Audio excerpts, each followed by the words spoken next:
सदाशिवसमारम्भां शङ्कराचार्यमध्यमाम् अस्मदाचार्यपर्यन्तां वन्दे गुरुपरम्पराम्।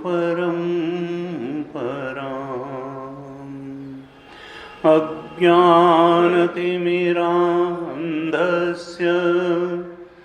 ज्ञानाञ्जनशलाकया चक्षुरुन्मीलितं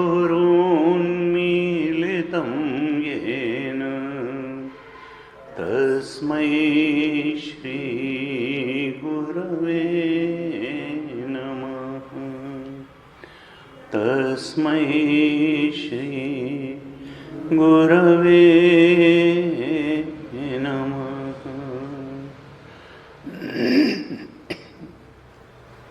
शांति मंत्र का पाठ। ओम भद्रं कर्णेभिः शृणुयाम देवाः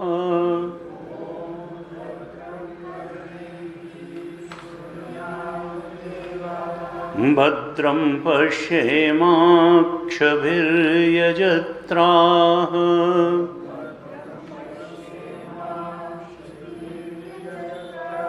स्थिरैरङ्गैस्तुष्टुवागुंसस्तनूभिः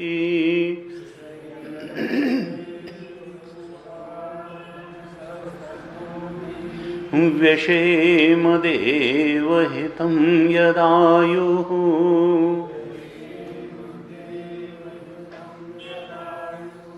स्वस्ति न इन्द्रो वृद्धश्रवाः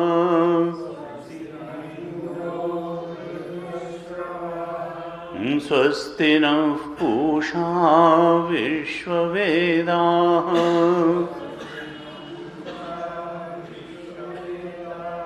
स्वस्ति नस्तार्क्ष्यो अरिष्टनेमिः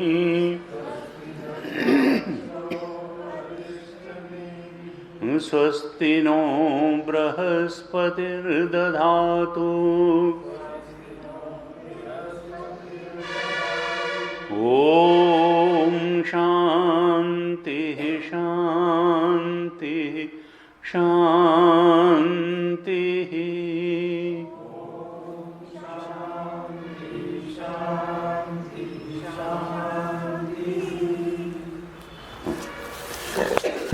चतुर्थ प्रकरण हलात शांति प्रकरण के 55वीं कारिका से 55th कारिका हलात शांति प्रकरण यहाँ से पाठ करें। 55 कारिका आप दोहराइए। यावद् हेतुफलावेशः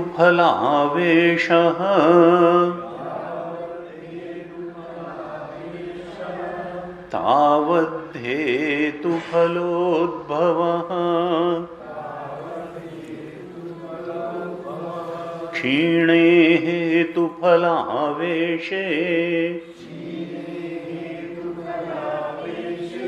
नास्ति हेतुफलोद्भवः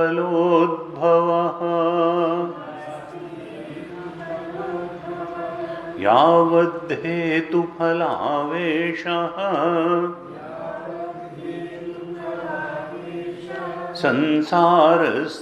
संसारस्तावदायतः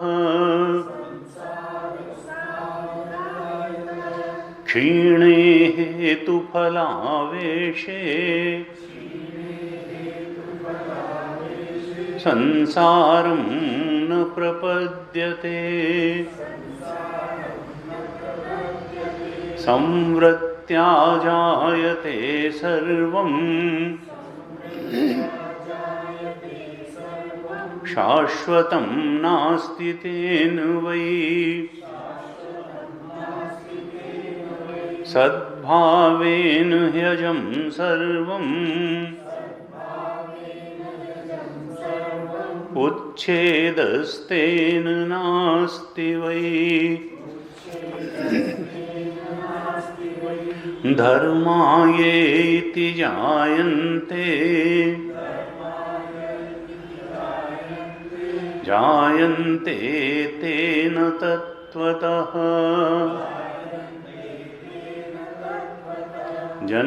जन्ममायोपमं तेषाम् सा च माया न विद्यते यथा मायामयाद्बीजात्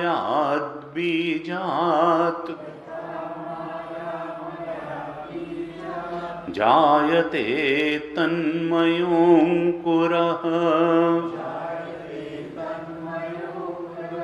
नासौ नित्यो न चोच्छेदी तद्वद्धर्मेषु योजना नाजेषु सर्वधर्मेषु शाश्वता शाश्वताभिधा यत्र वर्णा न वर्तन्ते विवेकस्तत्र नोच्यते यथा स्वप्ने द्वयाभासं चित्तं चलति मायया तथा जाग्रद्वयाभासं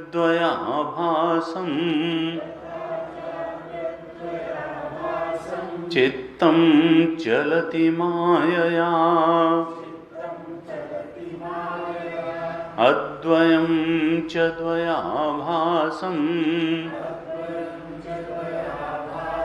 चित्तं स्वप्नेन संशयः अद्वयं च द्वयाभासं तथा जाग्रन्न संशयः स्वप्नदृक् प्रचरन् स्वप्ने दिक्षु वै दशसस्तुतान् अंडजान् स्वेदजान् वापि जीवान् पश्यति यान् सदा स्वप्नदृक्चित्तदृश्यास्ते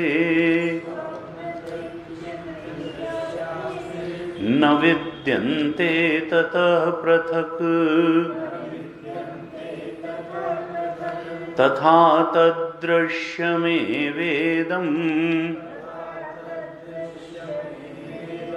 स्वप्नदृक्चित्तमिष्यते चरन् जागरिते जाग्रत् दिक्षु वै दशसु स्थितान् अंडजान् स्वेदजान् वापि जीवान् पश्यति यान् सदा जाग्रच्चित्ते क्षणीयास्ते न विद्यन्ते ततः पृथक् तथा तद्दृश्यमे वेदम् जागृतश्चित्तमिष्यते उभे ह्यन्योन्यदृश्येते किं तदस्तीति नोच्यते लक्षणाशून्यमुभयम् तन्मतेनैव गृह्यते यथा स्वप्नमयो जीवः जायते म्रियतेऽपि च तथा जीवा अमी सर्वे भवन्ति न भवन्ति च यथा मायामयो जीवः जायते म्रियतेऽपि च तथा जीवा अमी सर्वे भवन्ति न भवन्ति च यथा निर्मितको जीवः जायते म्रियतेऽपि च तथा जीवा अमी सर्वे भवन्ति न भवन्ति च न कश्चिज्जायते जीवः संभवोऽस्य न विद्यते एतत्तद् उत्तमं सत्यम् यत्र किंचिन्न जायते यत्र किंचिन्न जायते।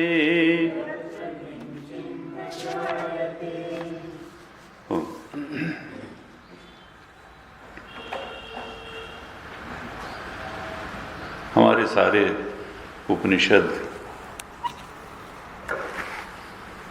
साधक को आत्मबोध कराने की ओर ही प्रयत्नशील हैं।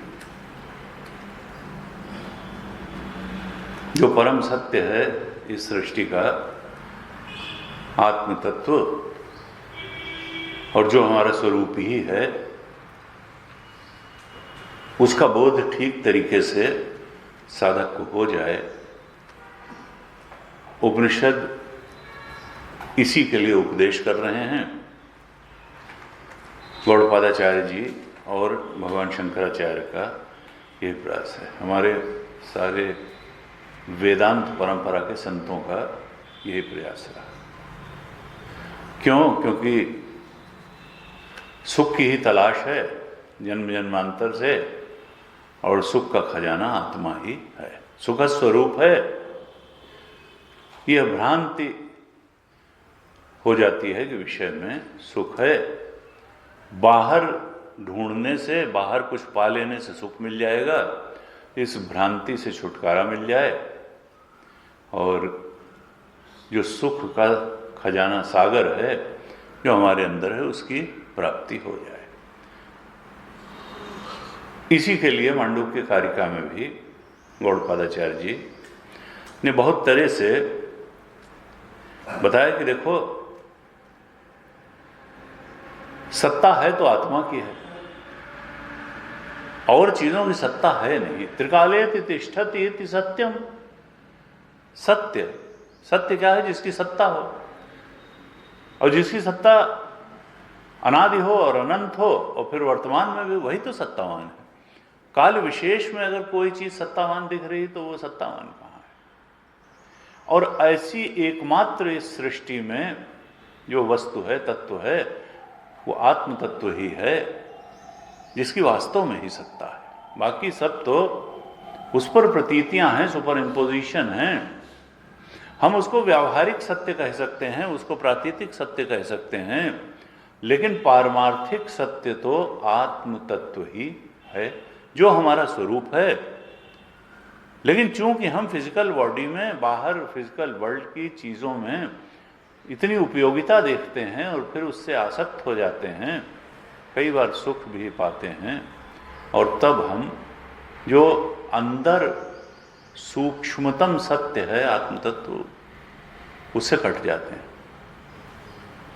उपनिषद ने कहा आत्मा वारे द्रष्टव्य, श्रोतव्य, मंतव्य, निधिध्यासितव्य। याज्ञवल्क्य का प्रसिद्ध बृहदारण्यक उपनिषद का उद्घोष है, हे साधक, इस आत्म तत्व के बोध में प्रतिष्ठित होने के लिए तुम श्रवण करो, मनन करो और निधिध्यासन करो।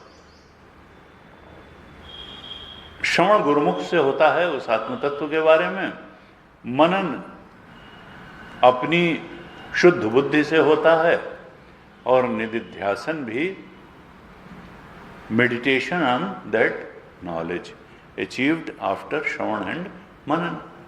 यही सजातीय वृत्ति प्रवाह निधिध्यासन है। लगातार उस आत्म तत्व का चिंतन होता रहे, हमारा यही स्वरूप है, इस बात की प्रमा बन जाए, इस बात में का दृढ़ निश्चय हो जाए कि शरीर आने जाने वाला है, ये मन बुद्धि भी आने जाने वाली चीज है, जो हमारा स्वरूप है, जो आने जाने वाला नहीं है, जो न पैदा हुआ न मरेगा, जो शाश्वत है, जो अनादि अनंत है, वो हमारा अपना आत्मा ही है और वही सच्चिदानंद स्वरूप है। ये प्रमा बन जाए, ये दृढ़ निश्चय हो जाए, तो वेदांत का यही लक्ष्य है, यही आत्मबोध है, यही ब्रह्म ज्ञान है, यही भगवत प्राप्ति है, और यही मनुष्य जीवन का लक्ष्य है। अब यहां कहा गया श्रवण, श्रवण के लिए वृत्ति चाहिए, मनन के लिए भी वृत्ति चाहिए, यानी थॉट वृत्ति, और निधिध्यासन के लिए तो उसका सजातीय वृत्ति प्रवाह। निधिध्यासन की परिभाषा ही है श्रवण, मनन, निधिध्यासन। अब एक बात यह आती है कि मनसिवांग अगोचर, वही उपनिषद जो आत्म तत्व को जानने, उसके बोध को प्राप्त करने के लिए श्रवण मनन निधिध्यासन का प्रतिपादन करता है, वही उपनिषद ये भी कहता है कि वह आत्म तत्व मन और वाणी के परे है, अर्थात वृत्ति की वहां गति ही नहीं है। अब अगर वृत्ति की वहां गति ही नहीं है तो श्रवण भी वृत्ति के माध्यम से हो रहा है, मनन भी वृत्ति के माध्यम से हो रहा है, निधिध्यासन की भी वृत्ति के माध्यम से हो रहा है, और वृत्ति की तो वहां पे छू ही नहीं सकती, वहां तक पहुंच ही नहीं सकती, वो तो वाणी तो वहां तक जाके लौट आती है। जब वो वाणी के परे है, वो वृत्ति के परे है, it is beyond thought. Thought तो बुद्धि के स्तर की चीज है, और आत्मा तो उसका भी अधिष्ठान है, तो फिर बुद्धि से वहां तक कैसे जाया जाएगा? तुलसीदास जी ने कहा कि गो गोचर जहां लगी मन जाई, सो सब माया जान्यो भाई। ये बुद्धि जहां जहां तक विचार कर सकती है, वृत्ति जिस जिस विषय पर विचार कर सकती है वो सब तो माया के क्षेत्र के अंतर्गत है। अर्थात नतीजा क्या निकला कि इस बुद्धि से आत्म तत्व पर विचार किया ही नहीं जा सकता। आत्म तत्व बुद्धि वृत्ति का विषय बन ही नहीं सकता है, वो तो उसके बियॉन्ड है। तब फिर बात हुई कैसे, कैसे जाना जाएगा? वृत्ति से जाना नहीं जा सकता है, क्योंकि वृत्ति से जो कुछ भी सोचा जाएगा, बुद्धि से जो कुछ भी सोचा जाएगा, वो माया के ही क्षेत्र की बात होगी, वो माइक होगा, वो सूक्ष्म शरीर में अनुभव में आने वाले सुख दुख हो सकते हैं, घृणा वैमनस्य हो सकते हैं, प्रेम की बात हो सकती है, या संसार की अनेक बातें हो सकती हैं, लेकिन ये सब तो माइक हैं। जहां जहां तक बुद्धि सोच सकती है वो सब माया के बारे में ही सोच सकती है, सत्य के बारे में तो बुद्धि सोच ही नहीं सकती है। सत्य की वृत्ति ही नहीं बन सकती है, तो फिर सत्य को पाया कैसे? तो वृत्ति तो बेकार हो गई, सत्य के चिंतन के बारे में वृत्ति बेकार हो गई। जब यह बात साधक गहराई से जान लेता है कि उस परम सत्य के बोध के लिए जो वृत्ति का उपकरण, बुद्धि का उपकरण है, जिसको हम बहुत बड़ी चीज मान के बैठते हैं, जो हमारे पास चीजों को जानने के लिए एकमात्र उपकरण है, वो बुद्धि तो का उपकरण तो वहां काम ही नहीं करता है। ये एक उसके लिए अनुपयोगी उपकरण है। जब ये लगता है कि केवल माया का ही चिंतन हो सकता है और आत्म तत्व तो चिंतन के परे है, बुद्धि वृत्तियों के परे है, और ये बात बहुत गहराई से साधक को समझ में आ जाती है, तब फिर इस और सत्य आत्मा ही है, सत्य आत्मा ही है, बुद्धि सत्य नहीं है, और बुद्धि से सोची जाने वाली कोई चीज सत्य नहीं है, सत्य तो आत्मा। और अगर हम सत्य के आकांक्षी हैं तब क्या होगा कि स्वाभाविक रूप से हम जिस चीज के आकांक्षी नहीं होते, जिसमें हमको सत्ता ही दिखाई नहीं देगी, जिसमें अपना लक्ष्य पूरा होता दिखाई नहीं देगा, वहां से हमारा वैराग्य हो जाएगा, उसकी कोई उपयोगिता हमको नहीं दिखाई देगी। बड़े ही स्वाभाविक रूप से चिंतन में और चिंतनीय में वैराग्य हो जाएगा, क्योंकि हम जान जाएंगे कि चिंतन से वो मिल नहीं सकता है, और आत्मा चिंतनीय है नहीं, चिंतन का विषय बन नहीं सकता है, तो वृत्ति और वृत्ति के सारे विषयों से वैराग्य हो जाएगा। और तब बचेगा कौन? त्रिपुटी में तीन ही तो हैं, एक तो चिंतनीय होता है, एक चिंतन होता है, और एक चिंतक होता है। चिंतक हम स्वयं हैं, हम ही तो सोचते हैं, और चिंतन बुद्धि से होता है। और किस चीज का चिंतन होता है? चिंतनीय का चिंतन होता है, किसी प्राणी पदार्थ परिस्थिति का चिंतन होता है, किसी सुख दुख रूपी अनुभूति का चिंतन होता है। तो चिंतनीय कोई चीज है, चिंतन की प्रक्रिया है, और चिंतक है, हर जगह यही त्रिपुटी चलती है। ज्ञाता है, ज्ञान है और ज्ञेय है, दृष्टा है, दृश्य है और दर्शन है।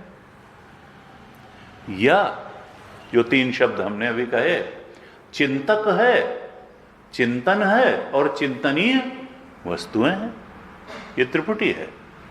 अगर मालूम हो गया, गहराई से समझ में आ गया कि गो गोचर जहां लगी मन जाई, सो सब माया जाने ओ भाई, कि चिंतन जहां जहां तक होगा, चिंतनीय जो जो कुछ बन सकता है वह सब तो माया के क्षेत्र का है, और हम सत्य के आकांक्षी हैं, आत्म तत्व के आकांक्षी हैं।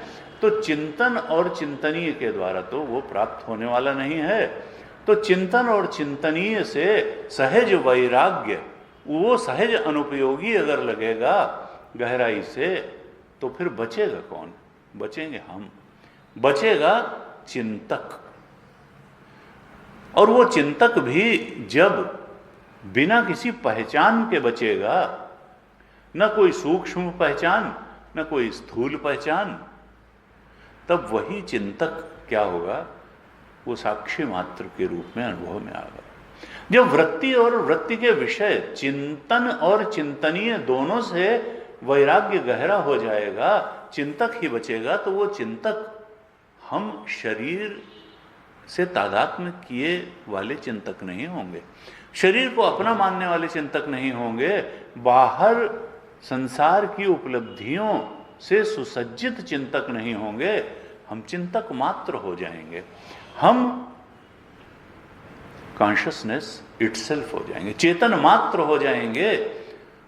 चिंतन और चिंतनीय के परे जो हमारा वास्तविक चिंतक स्वरूप है, बस वो रहेगा। क्योंकि चिंतनीय और चिंतन दोनों से सहज वैराग्य हो गया, क्योंकि ये लगा कि ये तो आत्मा के बारे में कुछ बता ही नहीं सकता। तब जो बचा चिंतक, असल में वही आत्म तत्व हो गया, वही साक्षी हो गया, वही आत्म तत्व हो गया, वही ब्रह्म सुख का स्वरूप हो गया।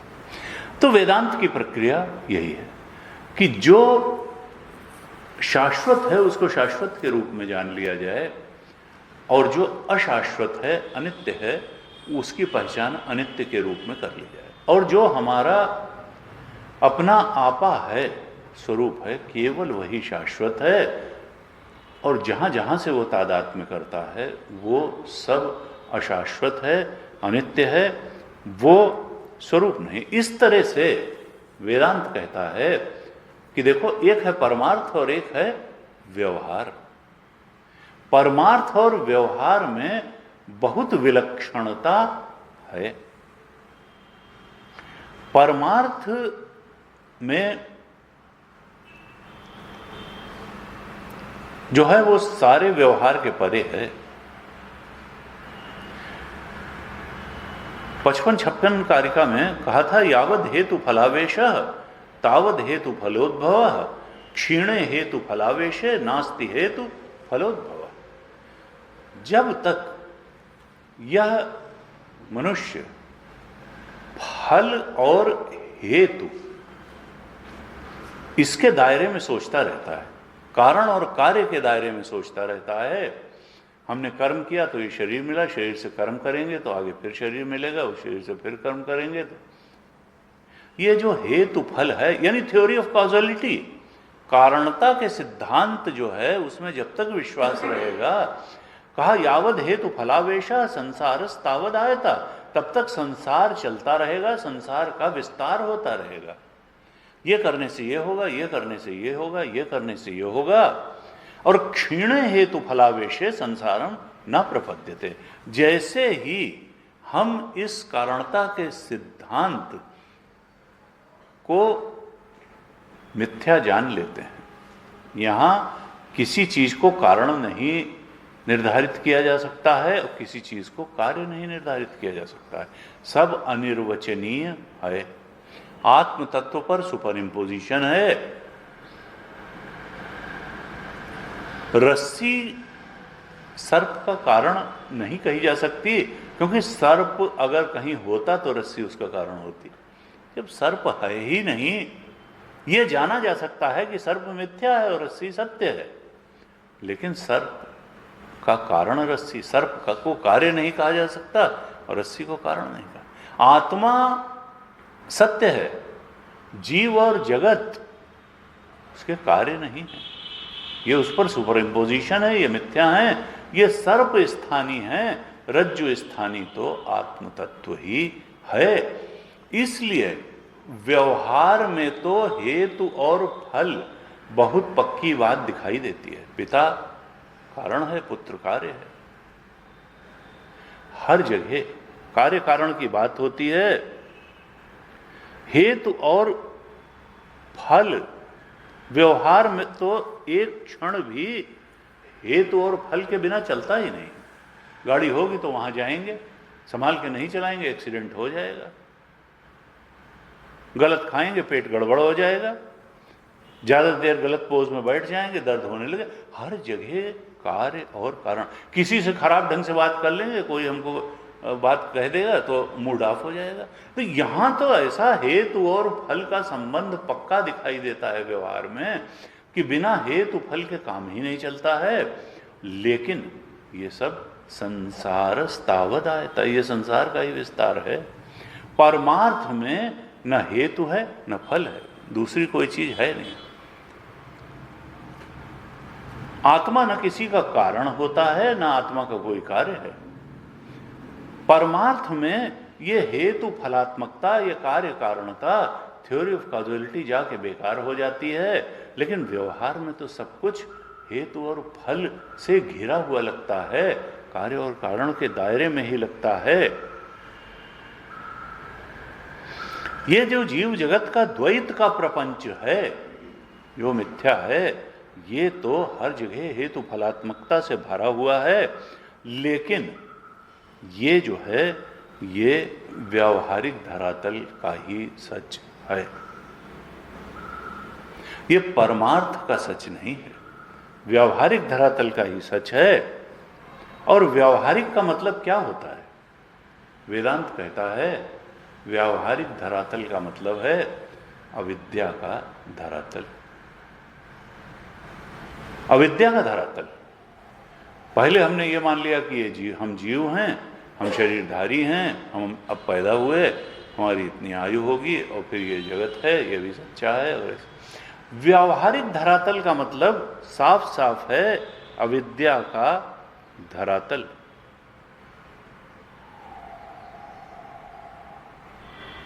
व्यावहारिक बात का मतलब है अविद्या के ऊपर वही बड़ी व्यावहारिक बात बताई, यानी अज्ञान में और फंसाए रखने वाली बात बताई, व्यावहारिक बात बताई। व्यावहारिक बात का मतलब है अभी व्यवहार से, अविद्या से मुक्ति वाली ये बात नहीं है और अविद्या में फंसाने वाली ये बात है। हमको बड़ा महत्व लगता है बड़ी व्यावहारिक। व्यवहारिक का मतलब होता है अविद्या का धरातल। और परमार्थ का मतलब क्या होता है? विवेक का धरातल, विद्या का धरातल, सत्य का धरातल। उपनिषद चाहता है कि साधक व्यवहार करे, लेकिन व्यवहार को धरातल को जान लेगी अविद्या का धरातल है, और वहां से उठ करके परमार्थ के अर्थात विद्या विवेक के धरातल पर चला जाए। और कहा ऐसा नहीं है कि दो स्तर हैं, दूसरा वाला धरातल मिथ्या है।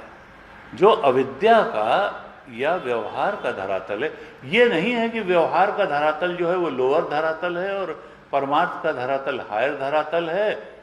सर्प का एक धरातल है, सर्प की कम सत्ता है और रज्जू की ज्यादा सत्ता है। न, सर्प की सत्ता ही नहीं है और रज्जू की ही सत्ता है।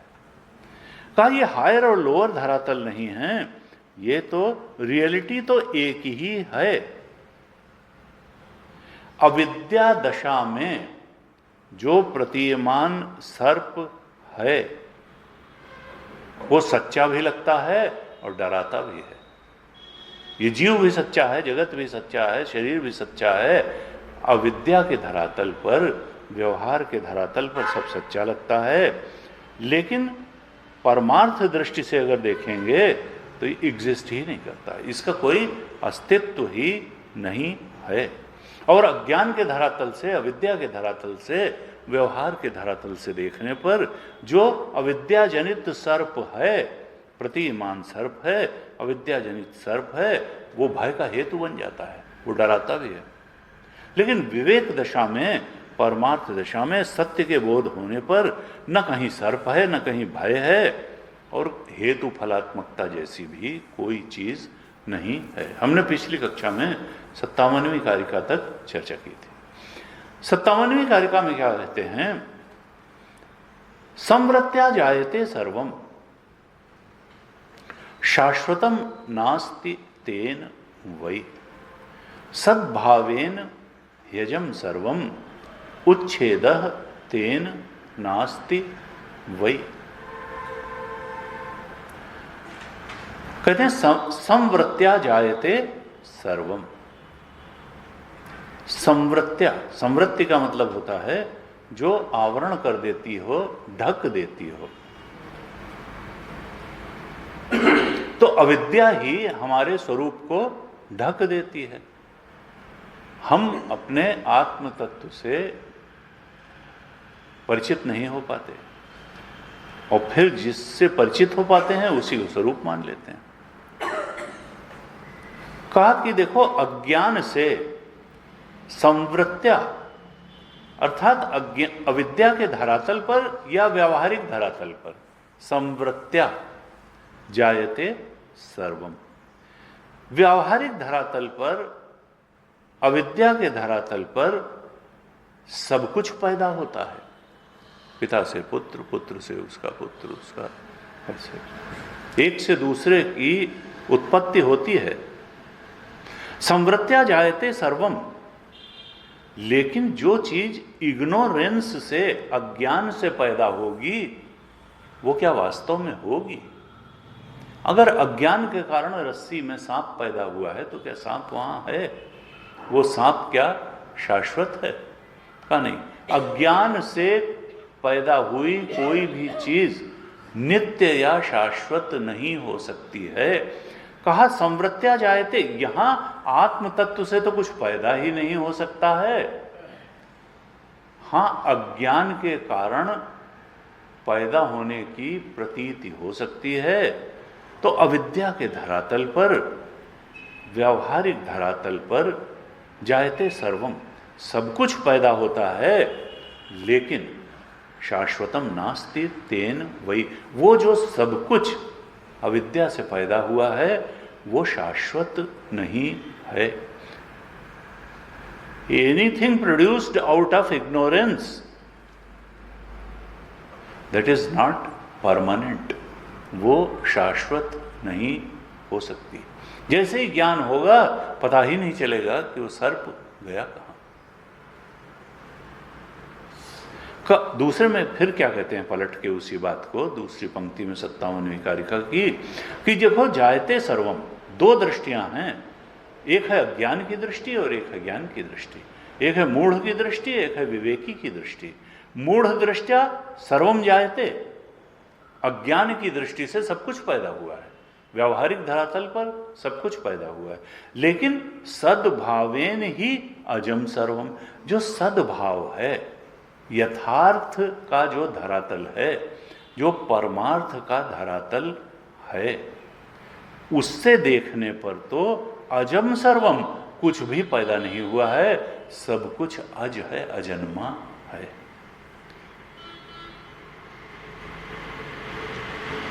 उच्छेदः तेन नास्ति तै वै।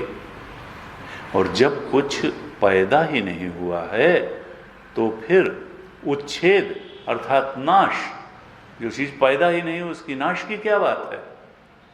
तो फिर किसी चीज का नाश भी नहीं होता है। जो पैदा ही नहीं हुआ वो मरेगा कैसे? उसके उच्छेद का प्रसंग ही नहीं पैदा होगा। परमार्थ दृष्टि से न कुछ पैदा होता है न कुछ नष्ट होता है। व्यावहारिक धरातल पर, अविद्या के धरातल पर जायते सर्वम, सब कुछ पैदा हुआ लेकिन वो शाश्वत नहीं है। मूढ़ दृष्टि से सर्वम जायते और विवेक दृष्टि से अजम सर्वम। विवेक दृष्टया अजम सर्वम और मूढ़ दृष्टया सर्वम जायते। लेकिन वो जो सर्वम जायते है वो भी शाश्वतम नास्ति, और जो अजम सर्वम है, पैदा ही नहीं हुआ, तो उच्छेद तेन नास्ति, वो मरेगा कैसे? उच्छेद कैसे होगा उसका? ये बताया कि देखो, व्यावहारिक दृष्टि से सब कुछ उत्पन्न होता है, सारे प्राणी पदार्थ उत्पन्न होते हैं, लेकिन वो शाश्वत नहीं है। और परमार्थ दृष्टि से तो सब कुछ अजन्मा आत्मा ही है। जब पैदा ही नहीं हुआ, अजम सर्वम है, तो उसके उच्छेद का नाश का प्रसंग नहीं आता है। क्या कहना चाहते हैं इस कारिका के कि देखो साधक, परमार्थ दृष्टि से न तो संसार की उत्पत्ति है और न संसार का नाश है। बस एक अखंड सर्वव्यापक आत्म तत्व है, विज्ञान मात्र है, चेतन मात्र है। Nothing is born and nothing is dying.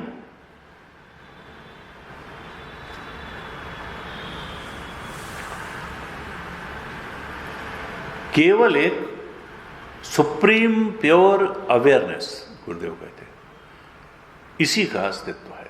Pure awareness, supreme pure awareness, जो हमारा स्वरूप ही है, जो चिंतक का सही स्वरूप है, जो साक्षी है, जो एकमात्र तत्व, जगत का भी अधिष्ठान है और हमारा भी अधिष्ठान है, जो प्रकाशक भी है, जो अधिष्ठान भी है, जो हमारा अपना आत्मा है। इस तरह से ये 57वीं कारिका में बताया। 58वीं कारिका में क्या कहते हैं? धर्मा य इति जायन्ते जायन्ते तेन तत्वतः जन्म मायोपमं तेषां सा च माया न विद्यते। कहते धर्मा ये इति जायन्ते। धर्मा का मतलब क्या है? प्राणी और पदार्थ। धर्मा, ये जितने भी धर्मा हैं अर्थात प्राणी और पदार्थ हैं, ये इति जायन्ते। इति का अर्थ क्या है? जैसा 57वीं कारिका में बताया कि संवृत्त्या जायन्ते। अविद्या के धरातल पर तो ये सब पैदा होते हैं। संवृत्त्या जायते सर्वम। व्यावहारिक धरातल पर, अविद्या के धरातल पर तो सब पैदा होते हैं। धर्मा ये इति जायन्ते। सर्वम, वहां कहा था सर्वम जायते, जायते सर्वम, और यहां कह दिया कि धर्मा यह इति जायन्ते। इति का अर्थ है संवृत्त्या, अविद्या, व्यावहारिक धरातल पर ये जितने प्राणी पदार्थ हैं, व्यावहारिक दृष्टि से ये सब उत्पन्न होते हैं, लेकिन जायन्ते तेन तत्वतः, तात्विक धरातल पर, पारमार्थिक धरातल पर ये पैदा ही नहीं होते। आत्म तत्व की दृष्टि से ये पैदा, उसी बात को दूसरे शब्दों में कह रहे हैं जो 57वीं कारिका में कहा। वहां कहा था संवृत्त्या जायते सर्वम और सद्भावेन ही अजम सर्वम। यहां कहा धर्मा ये इति जायन्ते। जो भी प्राणी पदार्थ हैं, जीव हैं, ये सब संवृत्त्या, अविद्या जायन्ते, लेकिन जायन्ते तेन तत्वतः।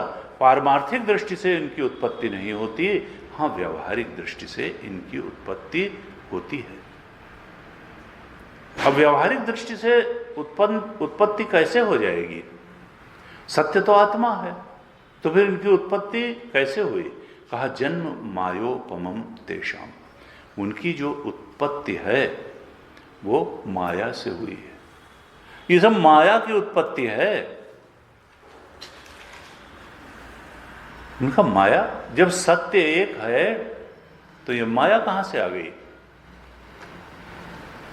गुरुदेव कहते हैं कि देखो, गौड़पादाचार्य जी इसलिए ये कारिका लिखी उन्होंने कि कहीं कोई वेदांत का विद्यार्थी ये न समझ ले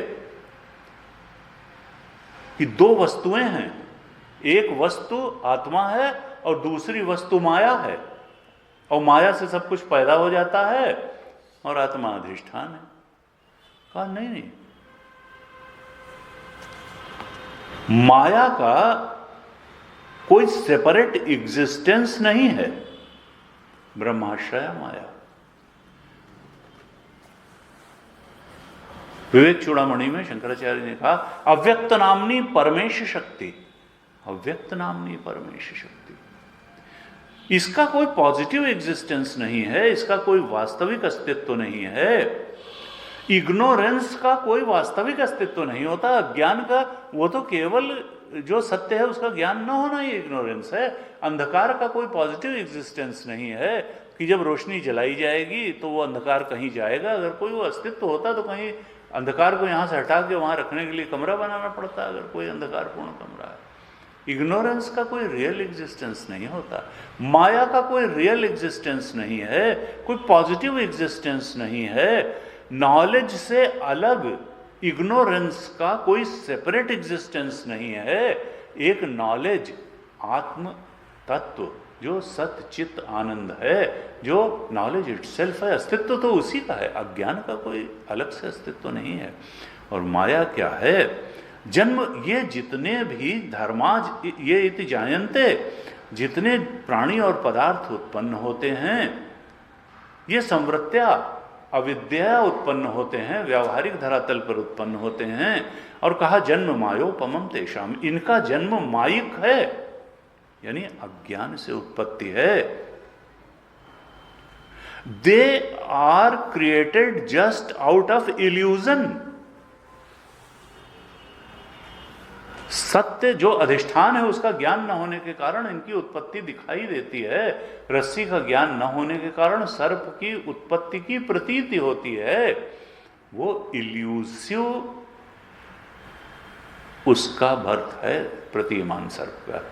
इसी तरीके से आत्मतत्व के अलावा जो भी धर्मा हैं, प्राणी पदार्थ हैं, वो अविद्या उत्पन्न है, संवृत्त्या उत्पन्न है, व्यावहारिक दृष्टि से ही हैं। वास्तव में उनका कोई रियल एग्जिस्टेंस नहीं है। They are created only out of ignorance. उनका कोई पॉजिटिव एग्जिस्टेंस नहीं है। आत्म तत्व से, आत्मज्ञान से अलग कोई सेपरेट एग्जिस्टेंस नहीं है। They are created just out of illusion और माया। और कहा साच माया न विद्यते, और असल में इस माया का अपना कोई अस्तित्व नहीं है। उस माया से, उस इल्यूजन से ये सारे धर्मा प्राणी पदार्थ उत्पन्न होते हैं, विच हार्डली एग्जिस्ट्स। वो माया का अपना ही कोई अस्तित्व नहीं है। साच माया न विद्यते जन्म मायोपमम तेषाम। ये जो धर्मा हैं, प्राणी पदार्थ हैं, ये सब अविद्या के धरातल पर संवृत्त्या ही उत्पन्न होते हैं। तत्वतः तो ये उत्पन्न ही नहीं होते हैं, और व्यावहारिक धरातल पर भी माया से उत्पन्न होते हैं। जन्म मायोपमम तेषाम, ऐसी माया से जिसका अपना कोई अस्तित्व ही नहीं है। साच माया न विद्यते।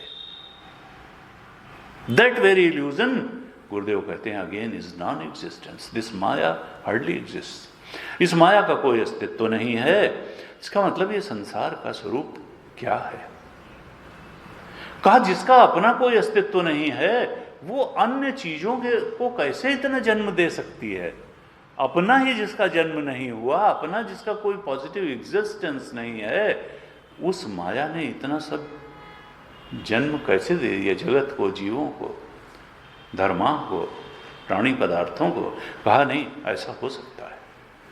ये जो कुछ भी वर्ल्ड ऑफ ऑब्जेक्ट्स है, जो भी प्राणी पदार्थों का जगत है, गुरुदेव कहते हैं in fact it is a delusion created delusion।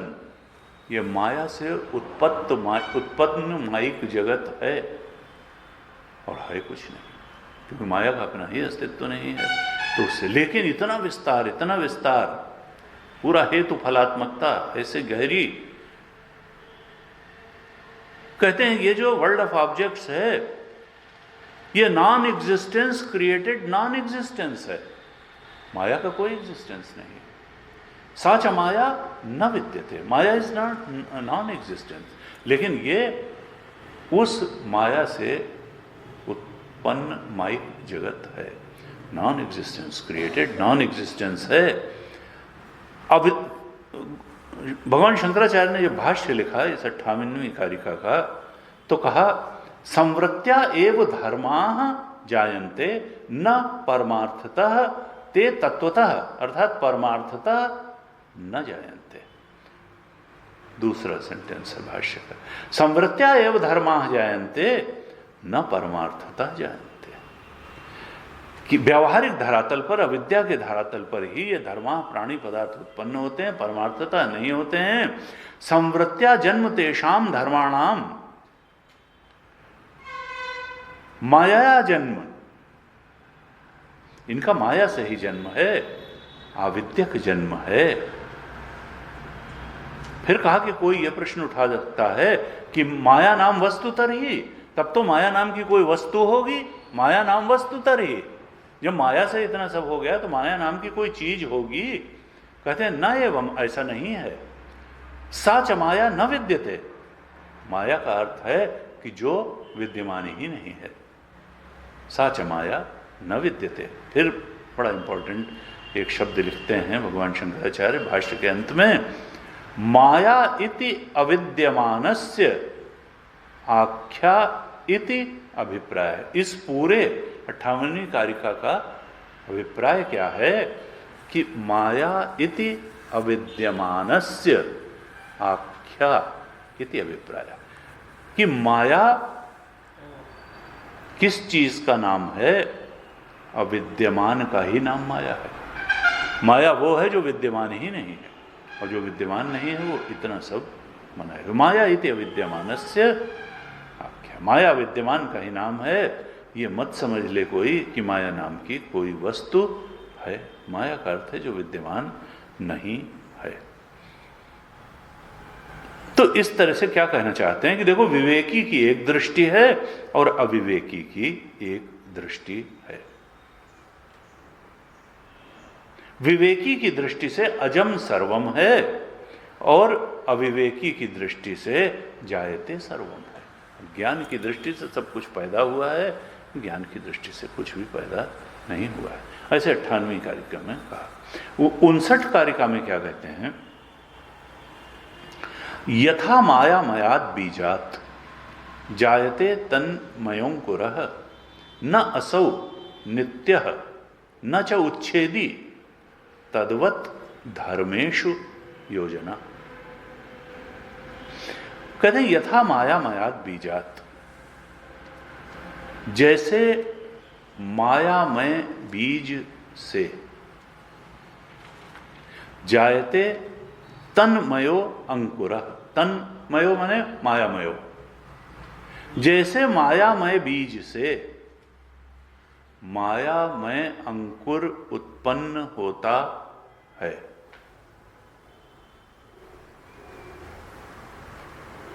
न असौ नित्यो, लेकिन ये जो अंकुर है वो नित्य नहीं होता। न च उच्छेदी, और न नाशवान है। तद्वत धर्मेषु योजना, ऐसी ही स्थिति धर्मा का मतलब क्या था? प्राणी पदार्थ। ऐसे ही स्थिति सारे प्राणी पदार्थों की है। पहले कहते हैं ये जादूगरी के खेल बहुत हुआ करते थे भगवान शंकराचार्य के टाइम में। तो वो जादूगर ऐसे दिखाता था और फिर कहता था देखो ये बीज है, और उसको एक बड़े से गमले में या धरती में ऐसे बो दिया उसको, बीज को, फिर कपड़ा ढक दिया, फिर कपड़ा हटाया, मंत्र मंत्र पढ़ा तो देखा वहाँ अंकुर निकल आया बीज। फिर कपड़ा ढक दिया तो पौधा बन गया, फिर कपड़ा ढक दिया, मंत्र मंत्र पढ़ा तो वो पौधा बन गया, फिर पेड़ बन गया, फिर हटाया तो उसमें फूल आ गए, फिर हटाया तो उसमें बिल्कुल फल लग गए, फिर हटाया तो वो फल चूहे हुए हैं, फिर उसको काट काट के खिला दिया, सबने कहा बड़ा मीठा आम है। इस तरीके की बातें जादूगर लोग दिखाया करते थे। तो कहते हैं यहाँ वही यथा माया मयाद बीजात, वो तो माया में बीज था, हाथ की सफाई थी। माया में बीज से जो अंकुर निकला वो भी मायामय ही था, वो कोई वास्तविकता वहां नहीं थी, केवल दिखाई पड़ रहा था। और वो जो अंकुर था, जो पेड़ था, वो नित्य नहीं था, वो असल में पैदा वैदा हुआ ही नहीं था। और जो चीज पैदा ही नहीं हुई थी वो न च उच्छेदी, वो मरेगी कैसे? मरने के लिए पैदा होना जरूरी है। तो ये जो माइक प्राणी पदार्थ हैं, असल में जब इनका जन्म ही नहीं हुआ तो मरण क्या होगा? जब पैदा ही नहीं हुए तो मरेंगे क्या? सारे तद्वत धर्मेश योजना, जैसे मायामय बीज और मायामय अंकुर का जन्म होना है, ऐसे ही सारे प्राणी पदार्थों का भी जन्म होना है। न वास्तविक जन्म है और न वास्तविक मृत्यु है। क्या कहना चाहते हैं इस कारिका में कि परमार्थ दृष्टि से किसी भी प्राणी पदार्थ का न तो जन्म है और न नाश है। क्यों? क्योंकि ये सब व्यावहारिक धरातल पर ही हेतु फल का संबंध है। प्राणी पदार्थ जितने हैं ये अविद्या के धरातल पर संवृत्त्या जायते सर्वम, ये तो अविद्या के व्यावहारिक धरातल पर ही पैदा हुए हैं, और जो परमार्थ के धरातल पर अजम सर्वम ही है, कुछ पैदा नहीं हुआ। जब अंकुर उत्पन्न ही नहीं हुआ तो मरेगा क्या? जब अविद्या से ही सिद्ध है तो ये विद्या से असिद्ध हो जाएगा। ज्ञान प्राप्ति हुई तो आत्म तत्व के अलावा आत्म तत्व का बोध हुआ, फिर खोजो माया कहाँ गई। माया ही जब चली गई तो फिर माइक सब कुछ चला गया। गुरु जी कहते थे कि देखो वो जो खच्चर वाला उदाहरण है कि वो 12 खच्चर लेकर के आया और एक रस्सी उसकी गिर गई और उसने साधु से कहा कि भाई अब हम तो बाहर ही सोएंगे क्योंकि एक रस्सी गिर गई है, खच्चर भाग जाएगा। साधु ने कहा मंत्र पढ़ेंगे और तुम जो है खच्चर को बिना रस्सी के ही बांध दो, वो बैठा रहेगा, वो भागेगा नहीं। और वैसे ही आवाज़ निकालना, वैसे ही उसको थपथपाना, सब करना, वो कहीं नहीं जाएगा। और सवेरे जब उसने कहा कि वो तो उठ के खड़ा नहीं हो रहा, शायद उनका रस्सी खोली, उसने कहा रस्सी बांधी कहाँ थी? रस्सी तो थी ही नहीं, हमने तो एक्टिंग करी थी।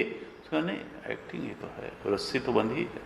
तुम जाओ रस्सी खोलने की पूरी एक्टिंग करो, जैसे उसको कोंच करके खड़ा करते हो वैसे खड़ा करो, तब वो समझेगा कि रस्सी खुल गई। तो खच्चर को न रस्सी बांधी गई न खोली गई, लेकिन चूंकि वो गुरु जी कहते थे चूंकि वो खच्चर है,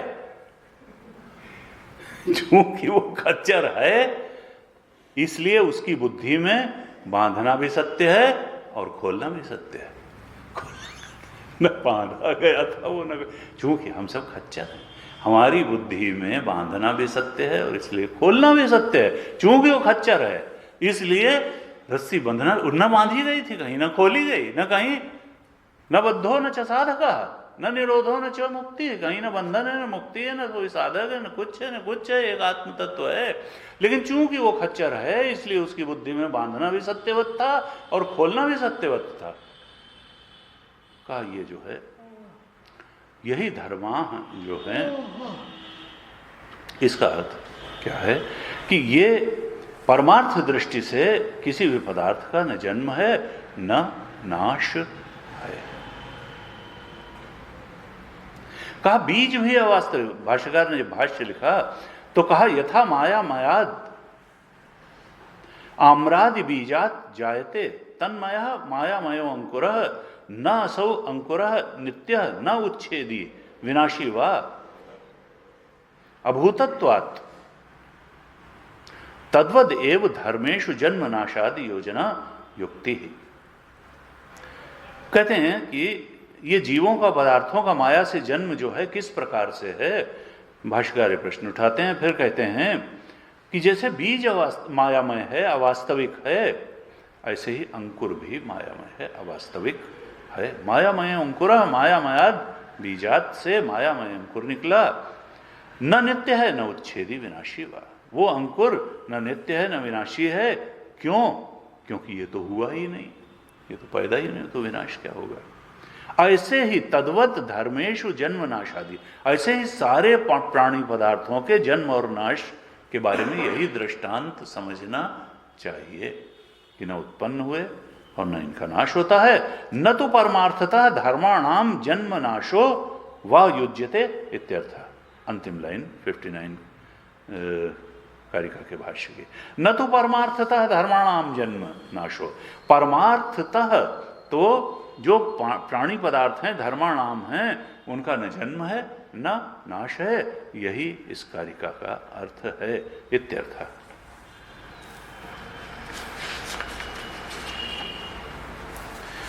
ये 59 कारिका में बताया। अब 60 कारिका में क्या कहते हैं? न अजेषु सर्वधर्मेषु शाश्वत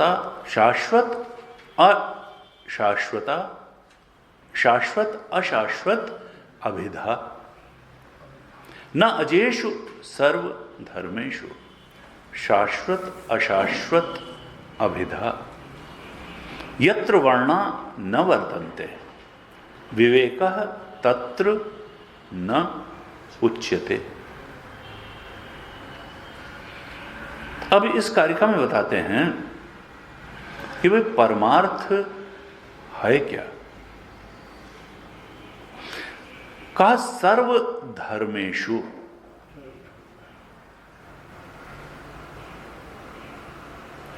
जितने भी प्राणी और पदार्थ हैं सर्वधर्मेषु। और वो कैसे हैं? असल में तो पैदा ही नहीं हुआ। परमार्थ दृष्टि से जितने भी धर्मेषु हैं, प्राणी पदार्थ हैं, वो तो अजेषु हैं, अजन्मा है, वो पैदा ही नहीं हुए। सारे प्राणी पदार्थ परमार्थ की दृष्टि से चूंकि पैदा ही नहीं हुए हैं, अजेषु हैं, इसलिए उनका वर्णन शाश्वत अशाश्वत अभिधा, अभिधा का मतलब शब्द, चूंकि उत्पन्न ही नहीं हुए हैं प्राणी पदार्थ परमार्थ दृष्टि से, सर्वधर्मेषु सारे ही प्राणी पदार्थ अजेषु हैं, अजन्मा हैं, उत्पन्न ही नहीं हुए हैं, इसलिए शाश्वत अशाश्वत अभिधा, नित्य या अनित्य शब्दों से उनका वर्णन नहीं किया जा सकता है। जो चीज हो उसका तो कहा जाए कि भाई ये दीर्घजीवी हैं और ये जो है जल्दी मरने वाले हैं और ये नित्य हैं, ये अनित्य हैं। जो चीज पैदा ही नहीं हुई, जहां एक वास्तव में आत्मतत्व ही है अधिष्ठान रूप से, तो जो परमार्थ है, परमार्थ में नित्य और अनित्य के विवेक की संभावना ही कहां है? आत्मतत्व न पैदा हुआ न मरेगा। प्राणी पदार्थ व्यवहार संवृत्या अविद्यक धरातल पर ही केवल इनका जन्मादि होता, लेकिन वास्तव में तो परमार्थ की दृष्टि क्या है कि नित्य अनित्य के विवेक की वहां संभावना ही नहीं होती है। जब वास्तव में किसी चीज की किसी चीज का अस्तित्व है ही नहीं, प्राणी पदार्थ दे हार्डली एग्जिस्ट, मायोपमम तेषाम जन्म मायोपमम तेषाम, मायिक जन्म है और साच माया न विद्यते, उस माया का भी अपना अस्तित्व नहीं है। इसलिए जायन्ते न तत्वतः, 58 में जैसे कहा, तत्वतः तो कोई चीज पैदा नहीं हुई और माया कोई चीज होती नहीं है, माया से पैदा हुए हैं। इसलिए वहां शाश्वत अशाश्वत करके इसका विवेक करने का कोई प्रश्न ही नहीं उठता है। नित्य अनित्य शब्दों से वर्णन नहीं किया जा सकता है, शब्द की वहां कोई गति ही नहीं है। यत्र वर्णा न वर्तन्ते विवेकः तत्र न उच्यते। जब वहां अद्वैत तत्व है, एक अखंड आत्म तत्व ही है, तो शब्द तो नाम होता है। शब्द तो वो तो सीमित करने के लिए होता है शब्द, किसी चीज से अलग करने के लिए, किसी चीज को ये चश्मा है और हर चीज से अलग कर। जब एक अखंड, तो वहां शब्द की गति कहाँ, किसी चीज से उसको अलग कहाँ करा जाएगा? कोई दूसरी चीज होती है तो उसका कोई नित्य है अनित्य है, शर्मा जी हैं वर्मा जी हैं, तो अलग करने के लिए होता है। तो शब्दों में यत्र वर्णा न वर्तन्ते, उस परमार्थ तत्व का, आत्म तत्व का, अद्वैत तत्व का शब्दों में वर्णन नहीं किया जा सकता है। विवेकः तत्र न उच्यते, वहां उसमें कोई सत असत रूप से विवेक भी नहीं किया जा सकता है, क्योंकि वही एकमात्र उसी का तो अस्तित्व है और वही सत है। असत नाम की तो कोई सत्ता ही नहीं। ना सतो विद्यते भावो न अभावो विद्यते सतः गीतम। असत का तो कोई अस्तित्व ही नहीं होता है और सत कभी समाप्त नहीं। तो इसलिए वहां पर आत्म तत्व में, परमार्थ तत्व में उसमें सत असत का विवेक नहीं किया जा सकता है। शब्दों में यत्र वर्णा न वर्तन्ते, शब्दों में उसका वर्णन नहीं किया जा सकता है। नित्य अनित्य शब्दों से भी शाश्वत अशाश्वत अभिधा, शाश्वत अशाश्वत शब्दों से भी वर्णन नहीं किया जा सकता है, क्योंकि न अजेषु सर्व, सभी जो प्राणी पदार्थ हैं वो तो पारमार्थिक दृष्टि से अजन्मा ही हैं, इसलिए शब्द की प्रवृत्ति वहां नहीं होती। नित्य अनित्य शब्द की प्रवृत्ति नहीं है, सत असत का विवेक नहीं है, शब्दों द्वारा उसका वर्णन ही नहीं किया जा सकता। जब शब्दों के ऊपर उठ जाते हैं, जैसे हमने अभी प्रारंभ में यही बताया, जब चिंतन और चिंतनीय दोनों के परे चला जाता है और चिंतक मात्र ही बचता है, उससे वैराग्य हो जाता है, तो वो चिंतक साक्षी निकलता है, आत्मतत्व निकलता है, आत्म सत्य निकलता है, आत्मबोध होता है वही, और वही ब्रह्म सुख भी हो जाता है। यानी सत्य तो हमारा स्वरूप ही है, हम ही सत्य हैं, और कोई पहचान ओढ़ करके सत्य नहीं है, सारी पहचानों के परे जाकर के जो हमारा स्वरूप है वही सत्य है। तो कहा कि जो अशाश्वत है उसका कोई अस्तित्व नहीं है, असल में अनित्य का कोई अस्तित्व नहीं है, इसलिए ये अशाश्वत और अनित्य शब्द का उच्चारण व्यवहारिक दृष्टि से तो हो सकता है, पारमार्थिक दृष्टि से ये हो ही नहीं सकता है। विवेक, गुरुदेव कहते हैं विवेक का मतलब क्या है? डिस्क्रिमिनेशन।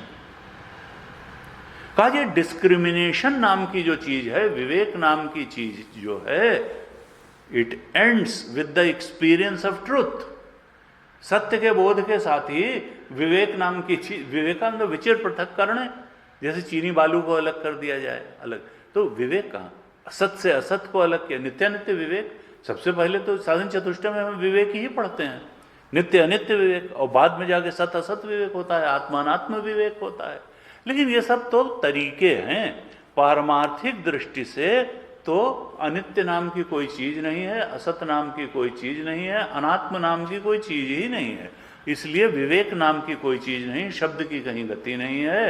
ये सब वहां तक पहुंचाने वाली एक तरीके हैं। अंत में तो वो एकमात्र अद्वैत तत्व ही है, आत्म तत्व अद्वैत तत्व है, वहाँ शब्द की गति नहीं है, शब्द का व्यवहार वहाँ हो ही नहीं सकता है। भाष्यकार ने जब भाष्य लिखा तो कहा कि परमार्थतः तु आत्मसु अजेषु नित्य एक रस विज्ञप्ति मात्र सत्ताकेषु, ये आत्मा जो है ये नित्य एक रस है, नित्य एक रस है आत्मा। और असल में वहाँ जो हम लोग कहते हैं ना कि ये विशेष और ये सामान्य, वहाँ सामान्य और विशेष कुछ ही नहीं। जब एक ही है तो वहाँ क्या सामान्य? कोई गाय होती तो उसकी जाति होती सामान्य, कोई जाति हो ही नहीं सकती जब अकेला है, न विशेष हो सकता है न सामान्य हो सकता है। आत्मा नित्य एक रस है, वहाँ विशेष और सामान्य नाम की कोई चीज ही नहीं है। इस ज्ञान मात्र सत्ता में शाश्वत या अशाश्वत शब्द का कोई प्रवेश नहीं हो सकता है। वर्ण का अर्थ क्या है? कि जिसके द्वारा अर्थ का वर्णन किया जाता है उसको कहते हैं वर्ण या शब्द। लेकिन इन शब्दों से वो परमार्थ आत्मा प्रकाशित नहीं होता है, वो तो स्वरूप है। जहाँ ये शब्द फीके पड़ जाते हैं, भाष्यकार ने अंत में लिखा भाष्य के श्रुति कोट की, यतो वाचो निवर्तन्ते, इस आत्म तत्व में वाणी का प्रवेश नहीं होता, वाणी वहां से लौट आती है, उसके पहले से ही लौट आती, बुद्धि का वहां प्रवेश नहीं, वृत्ति का प्रवेश। वृत्ति तो विषय जो माइक विषय हैं उन्हीं पर विचार कर सकती है, आत्म तत्व पर विचार करना बुद्धि के बस की बात नहीं है। बुद्धि से ऊपर उठ करके उसको अपने स्वरूप के रूप में जाना जा सकता है। का आत्म तत्व में शाश्वत अशाश्वत का विभाग संभव नहीं है, और इन शब्दों की वहां गति नहीं है। आत्म तत्व में शब्दों का प्रवेश नहीं होता। यहां आनंद गिरी महाराज जी ने टीका लिखी इस पर। तो लिखा कि चित्त स्पंदन मात्रम अविचार सुंदरम। ये आत्मा जो है शब्द से अगोचर है, वांग मनसी अगोचर, वाणी और शब्दों से मन से परे है। फिर भी आचार्यगण शब्दों से उसका वर्णन करते हैं, क्योंकि शब्दों के अलावा कोई तरीका नहीं उसको बताने का। लेकिन अब ये मन के स्पंदन से ही तो वृत्ति बनती है, और वो स्पंदन से जब वृत्ति बनती है तो फिर वाणी उसकी अभिव्यक्ति करती है, और कान में उसको सुनते हैं, और सुनने वाले के अंदर भी वृत्ति बनती है, वो उसको समझता है इस तरह से। लेकिन फिर आत्मा में तो कोई स्पंदन हो ही नहीं सकता। ये पहले ही हम बहुत चर्चा कर चुके हैं, आत्मा में कोई स्पंदन इसका मतलब ये स्पंदन जो है मिथ्या है, ये मन के स्तर पर ही होते हैं। चित्त स्पंदन मात्र, चित्त में ही स्पंदन होते हैं, और चित्त मिथ्या है, स्पंदन भी मिथ्या है, जो बोला जा रहा है वो भी मिथ्या है, जो सुना जा रहा है वो मिथ्या है। कहा अविचार सुंदरम, अविचार जब तक रहता है तब तक ये चीजें बड़ी सुंदर लगती हैं। अविचार सुंदरम ऐसा शब्द दे दिया। कहा परमार्थ दृष्टि से तो देखो, प्राणी पदार्थ का जन्म या नाश युक्ति संगत नहीं बैठता है, वाणी वहां से लौट आती है। 60वीं कारिका में ये कहा। 61वीं कारिका में क्या कहते हैं? 61 कारिका में कहते हैं यथा स्वप्ने द्वयाभासम चित्तम चलति मायया तथा जागृत द्वयाभासम चित्तम चलति मायया। और 62वीं कारिका में क्या कहते हैं? अद्वयम च द्वयाभासम चित्तम स्वप्ने न संशयः अद्वयम च द्वयाभासम तथा जागृत न संशय। भाष्यकार ने एक लाइन का भाष्य इस पर लिखा। क्यों लिखा? क्योंकि ये दोनों कारिकाएं 61 और 62 कारिका ये अद्वैत प्रकरण में भी आ चुकी हैं। अद्वैत प्रकरण की जो 29 और 30 कारिका थी वही यहाँ अलाद शांति प्रकरण में 61 और 62वीं कारिका है। अद्वैत प्रकरण की 29 और 30 वहां इस पर विस्तार से विचार किया था। क्या कहते हैं? यथा स्वप्ने द्वया भासम चित्तम चलति माया। स्वप्न में जो द्वैत का आभास होता है, द्वैत का मतलब क्या था? ग्राह्य और ग्राहक भाव। एक वहां पर स्वप्न देखने वाला है और एक स्वप्न में दिखने वाली सृष्टि है।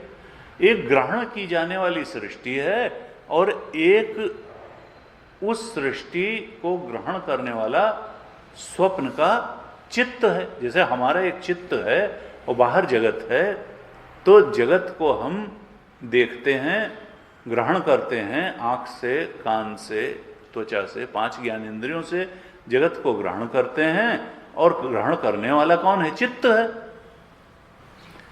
तो कहा स्वप्न में जो द्वयाभास है, जो ग्राह्य और ग्राहक भाव है, ग्राहक है चित्त और ग्राह्य है स्वप्न की सृष्टि। लेकिन क्या वहां कोई सृष्टि है? वो तो चित्त का स्पंदन मात्र है। वहां पर सृष्टि में तत्वतः कोई सृष्टि नहीं है, तत्व नाम की कोई चीज नहीं है। वो चित्त ही ग्राह्य भी है और वही ग्राहक भी है।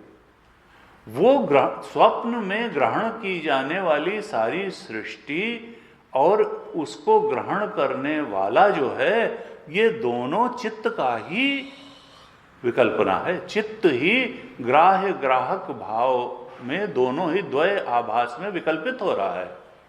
एक चित्त ही है, वो चित्त ही दो के रूप में आभासित है। ग्रहण की जाने वाली सृष्टि और ग्रहण करने वाला जो ग्राहक है। यथा स्वप्ने द्वयाभासम, तो वो चित्त कैसे ये सब द्वयाभास बना रहा है, ग्रहण की जाने वाली सृष्टि बना रहा है और फिर ग्राहक भी है, ये द्वय का आभास कैसे हो रहा है? कहा माया, माया से ही वो जो चित्त है, स्वप्न दृष्टा का चित्त है, वो माया से ही द्वैत का आभास ग्राह्य और ग्राहक के रूप में स्पंदित होता है, प्रतीत होता है, अनुभव में आता है। वो माया से जो चित्त में स्पंदन होता है, माया से जो स्पंदित हुआ चित्त है, वही स्वप्न में द्वैत के आभास को जन्म दे देता है। द्वैत है नहीं, द्वैत का आभास है तो चित्त, द्वैत नहीं है। और वो द्वैत का आभास कैसे हुआ? माया से हुआ। हाय वह कहीं नहीं, लेकिन बहुत सच्चा, उतना ही सच्चा दिखाई देता है जैसे जागृत का। कहा यथा स्वप्ने द्वयाभासम चित्तम चलति माया, जैसे स्वप्न में माया द्वारा स्पंदित होकर के ये चित्त द्वैत के आभास को जन्म दे देता है, द्वैत के आभास के रूप में अनुभव में आ जाता है।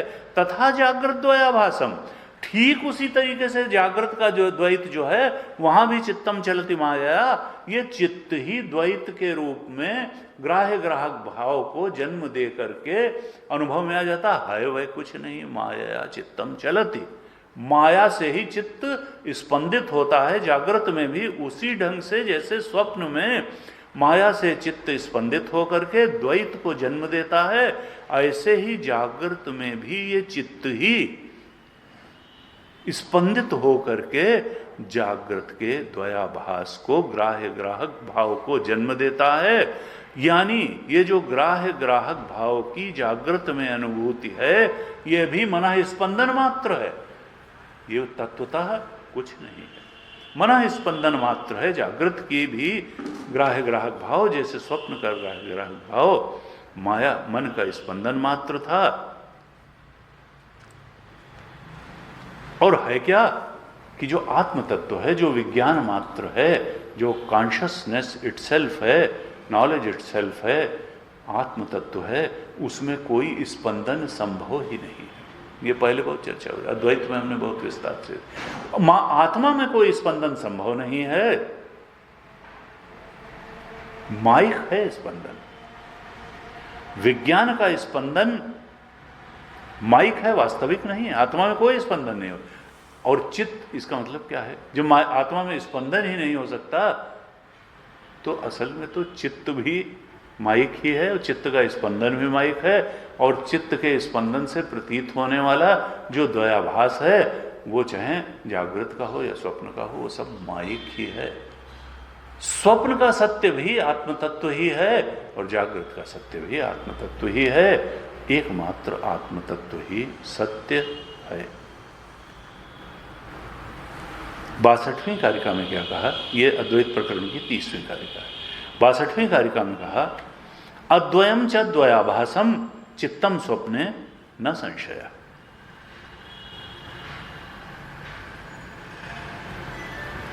चित्तम स्वप्ने न संशय, अद्वयम च द्वय, ये एक अद्वय आत्म तत्व ही द्वैत के रूप में आभासित हो रहा है। एक अधिष्ठान रज्जु ही सर्प के रूप में आभासित हो रही है और फिर द्वैत लगने लगता है। तो रस्सी, लेकिन सांप लगने लगता है। रज्जु ही सर्प है, आत्म तत्व ही द्वैत के रूप में आभासित होता है तो अद्वय, लेकिन द्वय का आभास होता है। चित्तम स्वप्ने न संशय, स्वप्न में जो द्वयाभास है वास्तव में न ग्राह्य है न ग्राहक है, एक चित्त ही है जो ग्राह्य ग्राहक के रूप में अनुभव में आता है, अर्थात विज्ञान मात्र ही है, एक चेतन मात्र ही है। आत्म तत्व है, कॉन्शियसनेस है, अद्वय है, लेकिन द्वैत के रूप में अनुभव में आता है स्वप्न में। और ये तो जागने के बाद हम जान जाते हैं कि हाँ, स्वप्न में सब माइक था, कुछ वास्तविकता थी नहीं। द्वैत रहित अनेकत्व जो था, नानात्व जो था, वो सब मिथ्या था। एक हमारे मन ही तो था, चित्त ही तो था। कहते हैं अद्वयम च द्वयाभासम तथा जागृत न संशया। उसी तरीके से निस्संदेह ये जो जागृत का द्वयाभास है, जागृत में जो ग्राह्य और ग्राहक के रूप में जो हमको अनुभूति होती है, तो इस जागृत में भी वो एक अद्वय विज्ञान मात्र आत्म तत्व ही ग्राह्य और ग्राहक के रूप में प्रतीत होता है, आभासित होता है, अवभासित होता है। स्वप्न से जागृत में कोई अंतर नहीं। जैसे चित्त का पसारा द्वयाभास मिथ्या है स्वप्न का, ऐसे ही जागृत का भी द्वयाभास मिथ्या है। वो एक अद्वय विज्ञान मात्र आत्मतत्व जैसे स्वप्न में द्वयाभास बना हुआ था, ग्राह्य ग्राहक का आभास बना था, निस्संदेह रूप से न संशय है, उसी तरह निस्संदेह रूप से जागृत में भी वो आत्म तत्व ही, वो शुद्ध चेतन ही ग्राह्य ग्राहक के रूप में उभासित होता है। अर्थात जो स्पंदन हैं, जो द्वयाभास के रूप में अनुभव में आते हैं चित्त के, वो स्पंदन मिथ्या है। कोई स्पंदन अद्वैत तत्व में हो नहीं सकता है। ग्राह्य ग्राहक भाव जो है वो मिथ्या है, और ग्राह्य ग्राहक भाव से रहित जो चित्त है, जो मन है, वही तो अमनी दशा है। आत्म सत्यानुबोधेन न संकल्पयते तदा यदा अमनस्ताम तदायाति ग्राह्य भावे तदग्रहम। अद्वैत में ये कारिका आई थी, बड़ी महत्वपूर्ण। आत्म सत्य का जब बोध होता है तो संकल्प विदा हो जाते हैं। न संकल्पयते, जब वो चित्त संकल्प करना छोड़ देता है, जब केवल चिंतक आत्मा के रूप में बचता है, अमनस्ताम, तो मन इसकी अमनी दशा प्राप्त हो जाती है। अमनस्ता क्यों? क्योंकि अब चिंतन करने लायक कुछ बचा ही नहीं। जब माया है तो उसका चिंतन क्या किया? ग्राह्य भावे तदग्रहम, ग्राह्य का अभाव हो जाता है, मिथ्या ग्राह्य है सारा। तो कहा कि जब स्पंदन हो ही नहीं सकता, स्पंदन मिथ्या है, तो ग्राह्य ग्राहक भाव भी मिथ्या है। तो जो चित्त है, जो हमारा मन है, जो अभी द्वैत का आभास हमको करा रहा है, असल में वो आत्मस्वरूप ही है। मन तो ज्योत स्वरूप है, अपना रूप पहचान, वो अद्वय विज्ञान मात्र है। भाष्यकार ने छोटा सा भाष्य लिखा इस पर, कहा देखो, यत पुनः वाग्गोचरत्वम परमार्थता अद्वयस्य विज्ञान मात्र से तन मनसा स्पंदन मात्रम न परमार्थता है थी।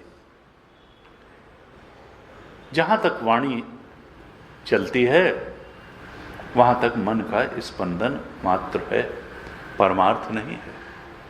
यहीं से तुलसी बाबा ने लिया होगा, गो गोचर जहां लगी मन जाइए, सो सब माया जाने हो गई। एकदम ट्रांसलेशन इसका का परमार्थता तो एक विज्ञान मात्र है, अद्वय आत्मतत्व है।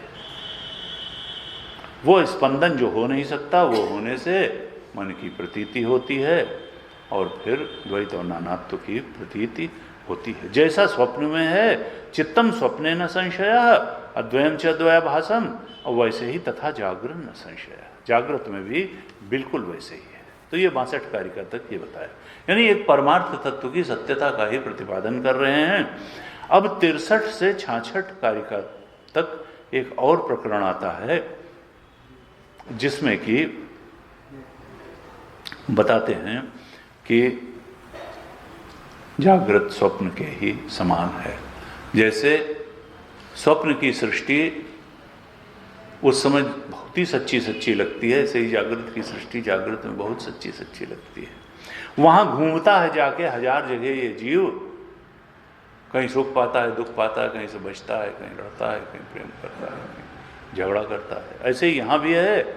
इसमें 2 दृष्टांत हैं, 63-64 और 65-66 कारिका दार्ष्टान्त हैं।